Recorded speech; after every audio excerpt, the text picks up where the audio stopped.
తమిళనాడులోని కల్పకం ఏరియాలో ఉన్న ఇండియా ఓన్ గా తయారు చేసిన 500 megawatt electric prototype fast breeder reactor ఒక మేజర్ మైల్ స్టోన్ ని అచీవ్ చేసింది. ఫిజన్ చైన్ రియాక్షన్ లో ఫస్ట్ క్రిటికాలిటీని అచీవ్ చేసింది. ఈ 500 మెగావాట్ ఎలక్ట్రిక్ రియాక్టర్ అది కన్స్యూమ్ చేసే ఫ్యూయల్ కన్నా ఎక్కువ ఫ్యూయల్ ని ప్రొడ్యూస్ చేసింది. ఈ అచీవ్మెంట్ తో న్యూక్లియర్ టెక్నాలజీ క్యాపబిలిటీలో ఇండియా ఒక పెద్ద అచీవ్మెంట్ ని సాధించింది. కొన్ని సంవత్సరాల నుంచి న్యూక్లియర్ సైంటిస్ట్ పడుతున్న కష్టానికి ఇప్పటికి ఫలితం దక్కింది. ఈ ఫాస్ట్ బ్రీడర్ రియాక్టర్ టెక్నాలజీని డెవలప్ చేసి డిజైన్ చేసింది Indira Gandhi centre for atomic research IGCIR institute. ఇది డిపార్ట్మెంట్ ఆఫ్ అటామిక్ ఎనర్జీ యొక్క రీసెర్చ్ అండ్ డెవలప్మెంట్ సెంటర్. ఈ రియాక్టర్ ని నిర్మించింది మాత్రం భారతీయ నభిఖ్య విద్యుత్ నిగమ్ లిమిటెడ్. దీని షార్ట్ కట్ లో బావని అని పిలుస్తారు. ఈ కంపెనీ కూడా డిపార్ట్మెంట్ ఆఫ్ అటామిక్ ఎనర్జీ కింద ఉండే పబ్లిక్ సెక్టార్ కంపెనీ. ఈ ఫాస్ట్ బ్రీడర్ రియాక్టర్ ని కంప్లీట్ గా ఇండిజినస్ గా తయారు చేశారు. ఇది ఇండియా యొక్క లాంగ్ టర్మ్ ఎనర్జీ సెక్యూరిటీని ప్రొవైడ్ చేయగలదు. లాంగ్ టర్మ్ న్యూక్లియర్ ఎనర్జీకి ఇది ఫౌండేషన్ లాంటిది. తక్కువగా ఉన్న యురేనియం రిజర్వ్స్ నుండి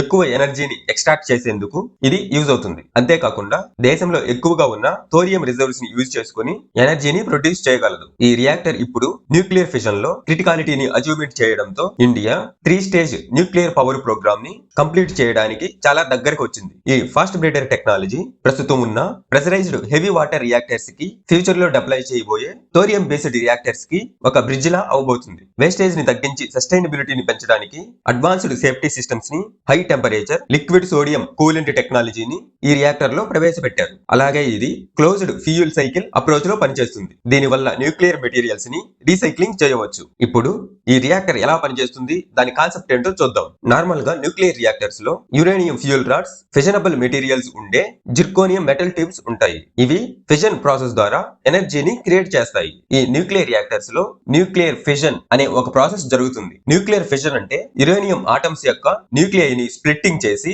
న్యూట్రాన్స్ ని రిలీజ్ చేయడం. ఆ స్ప్లిట్ అయిన ఆటమ్స్ మళ్ళీ స్ప్లిట్టింగ్ అయ్యి ఎక్కువ న్యూట్రాన్స్ ని రిలీజ్ చేస్తాయి. ఇలా ఫిజన్ ప్రాసెస్ లో చాలా ఎక్కువ ఎనర్జీ రిలీజ్ అవుతుంది. ఈ ఎనర్జీ అనేది హీట్ అండ్ రేడియేషన్ ఫామ్ లో ఉంటుంది. పవర్ ప్లాంట్స్ ఈ హీట్ ఎనర్జీని యూజ్ చేసుకుని ఎలక్ట్రిసిటీని జనరేట్ చేస్తాయి. కన్వెన్షనల్ న్యూక్లియర్ రియాక్టర్ లో వాటర్ ని కూలెంట్ గా వాడతారు. అది రియాక్టర్ లో ప్రొడ్యూస్ అయ్యే హీట్ ని అబ్జర్వ్ చేసుకునేస్తుంది. కానీ ఇప్పుడు తయారు చేసిన ఈ PFBR రియాక్టర్ లో లిక్విడ్ సోడియం ని కూలెంట్ గా వాడతారు. ఈ సోడియం మెటల్ 200 డిగ్రీల సెంటీగ్రేడ్ దగ్గర కరిగిన స్టేట్ లో ఉండి హీట్ ని ట్రాన్స్ఫరింగ్ చేస్తుంది. ఈ liquid sodium coolant water coolant కంటే చాలా ఎఫిషియెంట్ గా హీట్ ట్రాన్స్ఫరింగ్ ని చేస్తుంది. దీనివల్ల ఫాస్ట్ గా మూవ్ అయ్యే న్యూట్రాన్స్ స్లో డౌన్ అవ్వడానికి ఛాన్స్ ఉండదు. ఈ PFBR reactor uranium plutonium mixed oxide fuel ని యూజ్ చేసుకుని రన్ అవుతుంది. అంటే దీంట్లో యురేనియం ప్లూటోనియం ఆక్సైడ్స్ రెండూ కలిసి బ్లెండ్ అయిన సిరామిక్ ప్లేట్స్ ఉంటాయి. ఈ పెల్లెట్స్ లో వాడే ఈ ప్లూటోనియం ఫ్యూయల్ ఆల్రెడీ ఎగ్జిస్టింగ్ లో ఉన్న ఫస్ట్ స్టేజ్ రియాక్టర్స్ నుంచి వస్తుంది. ఈ MOX ఫ్యూయల్ రియాక్టర్ కోర్ లో ఉంటుంది.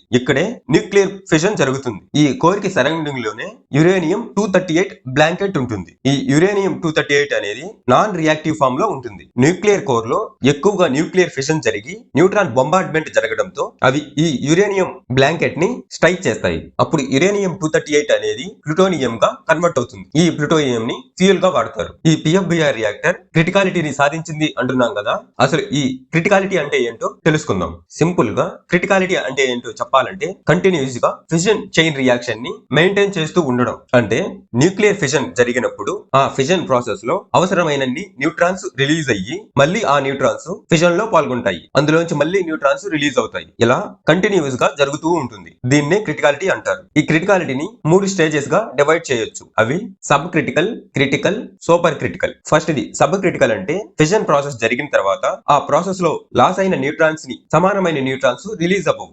దాంతో చైన్ రియాక్షన్ ఆగిపోయి రియాక్టర్ షట్ డౌన్ అయిపోతుంది. రెండోది క్రిటికల్. ఈ స్టేజ్ లో ఫిజన్ ప్రాసెస్ జరిగిన తర్వాత ఆ ప్రాసెస్ లో లాస్ అయిన న్యూట్రాన్స్ కి సమానంగా న్యూట్రాన్స్ ప్రొడ్యూస్ అవుతాయి. ఈ న్యూట్రాన్స్ మళ్ళీ న్యూక్లియర్ ఫిజన్ లో పాల్గొంటాయి. ఇలా కంటిన్యూస్ గా చైన్ రియాక్షన్ జరుగుతుంది. ఇది క్రిటికల్ స్టేజ్. ఇక మూడోది వచ్చి సూపర్ క్రిటికల్. ఈ స్టేజ్ లో ఫిజన్ ప్రాసెస్ జరిగిన తర్వాత ఆ ప్రాసెస్ లో లాస్ అయిన న్యూట్రాన్స్ కంటే ఎక్కువ న్యూట్రాన్స్ ప్రొడ్యూస్ అవుతాయి. ఇలా ఎక్కువ న్యూట్రాన్స్ ప్రొడ్యూస్ అవడంతో ఇంతకు ముందు జరిగిన న్యూక్లియర్ రియాక్షన్ కంటే ఇంకా ఎక్కువగా న్యూక్లియర్ రియాక్షన్ జరుగుతుంది. మళ్ళీ ఆ రియాక్షన్ లో లాస్ అయిన న్యూట్రాన్స్ కంటే ఇంకా ఎక్కువ న్యూట్రాన్స్ రిలీజ్ అవుతాయి. ఇలా లాస్ అయిపోయిన న్యూట్రాన్స్ కంటే ప్రొడ్యూస్ అయ్యే న్యూట్రాన్స్ ఎక్కువగా ఉంటాయి. ఇలా ఎక్కువ న్యూట్రాన్స్ ప్రొడ్యూస్ అవుతూ ఉండడం వల్ల ఈ సిఎఫ్బిఆర్ న్యూక్లియర్ రియాక్టర్ అది కన్జ్యూమ్ చేసిన ఎనర్జీ కన్నా ఎక్కువ ఫ్యూయల్ ని జనరేట్ చేయగలదు. ఇలా న్యూక్లియర్ రియాక్టర్ ఎక్కువ ఫ్యూయల్ ని జనరేట్ చేయడం ఈ సూపర్ క్రిటికల్ స్టేజ్ లో మాత్రమే జరుగుతుంది. ఇలా ఎక్కువ ఎనర్జీ రిలీజ్ అవడానికి కారణం ఏంటంటే ఈ లాస్ అయిన న్యూట్రాన్స్ కంటే ఎక్కువ న్యూట్రాన్స్ ప్రొడ్యూస్ అవుతూ ఉండడం. అంటే ఇండియా తయారు చేసిన ఈ fast breeder reactor super critical stage లో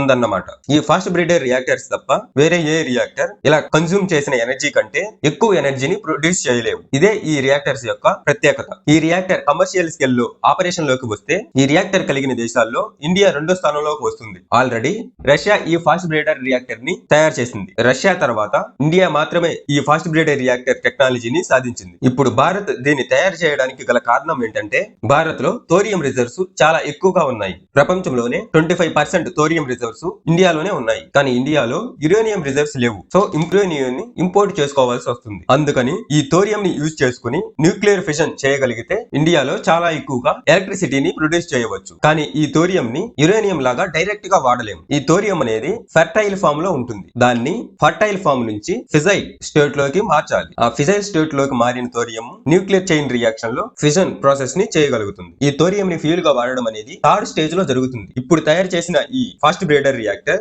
2nd స్టేజ్ రియాక్టర్. కొంచెం క్లియర్ గా చెప్పాలంటే India nuclear 3 stage nuclear power program మీద పనిచేస్తుంది. దాదాపు 70 సంవత్సరాల క్రితమే 1950లోనే ఈ థోరియం రిజర్వ్స్ ని వాడుకునేందుకు న్యూక్లియర్ సైంటిస్ట్ అయిన డాక్టర్ జహంగీర్ ఓమీ బాబా ఈ 3 స్టేజ్ న్యూక్లియర్ పవర్ ప్రోగ్రామ్ అనే దాన్ని కనిపెట్టాడు. దీంట్లో 3 స్టేజెస్ ఉంటాయి. అవి 1st stage, 2nd stage, 3rd stage. 1st stage లో ప్రెజరైజ్డ్ హెవీ వాటర్ రియాక్టర్స్ ని యూజ్ చేస్తారు. ఈ రియాక్టర్స్ లో నేచురల్ యురేనియం ని వాడతారు. ఈ రియాక్టర్స్ ఆ యురేనియం ని యూజ్ చేసుకుని ఎనర్జీని ప్రొడ్యూస్ చేస్తాయి. ఆ ఎనర్జీని ప్రొడ్యూస్ చేసేటప్పుడు ఈ రియాక్టర్స్ ప్లూటోనియం అనే ఫ్యూయల్ ని బై ప్రొడక్ట్ గా ప్రొడ్యూస్ చేస్తాయి. ఈ ప్లూటోనియం ని 2nd స్టేజ్ రియాక్టర్ లో వాడతారు. అంటే ఇప్పుడు తయారు చేసిన ఈ ఫాస్ట్ బ్రీడర్ రియాక్టర్ లో వాడతారు. తర్వాత 3rd స్టేజ్ లో థోరియం ని ఫ్యూయల్ గా వాడతారు. ఈ థోరియం ని యురేనియం 233 గా కన్వర్ట్ చేయాలి. అలా చేయడానికి 2nd స్టేజ్ లో ఫాస్ట్ బ్రీడర్ రియాక్టర్ లో రిలీజ్ అయ్యే హై స్పీడ్ ఫాస్ట్ న్యూట్రాన్స్ తో బొంబార్డ్మెంట్ జరగాలి. అప్పుడు ఆ థోరియం అనేది యురేనియం 233 గా మారుతుంది. తర్వాత మనం దాన్ని ఎలక్ట్రిసిటీ జనరేషన్ కి